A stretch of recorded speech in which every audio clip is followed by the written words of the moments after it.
Hello everyone. Today let's quickly look at how to connect your EC2 instance using Putty. Okay. So for that, let's have the EC2 instance details open. Okay, we have the EC2 instance public IP before address. Let's copy that. Okay. Open your Putty and in host name, put EC2 user at the rate the public IP address of the instance. Okay. Connection type should be SSH. Okay. I am demoing this with a PPK authentication. So go to auth in underneath session SSH tab. Basically, this was we were in the sessions window before. Go to auth, expand auth, and click on credentials. Browse and select the PPK file. Okay. Go back to session. Give the session name maybe test session. Okay.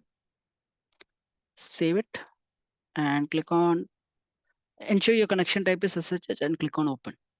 This should ideally not load. And this is a very common issue. Yeah, so it's not loading. So let's see how to resolve this issue. Okay.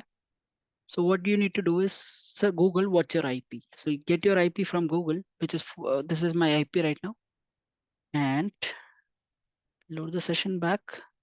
Go to EC2. Go to security tab of EC2. This is the security group I have associated this instance with. Click on that.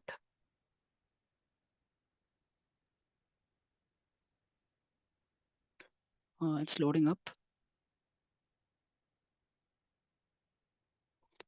Okay. Okay. Here in actions, click on inbound rules once it's loaded. Click on add rule and you can see that Putty is trying to do an SSH connection. I can see that none of the IPs are whitelisted here.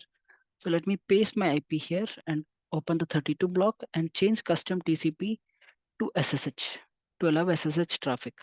Click on save rules. Okay, now the rules are saved.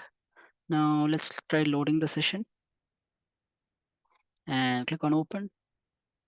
And I can see that the authentication is successful. So I hope today's video was helpful for you. Please do leave your feedback in the comment section. Thank you.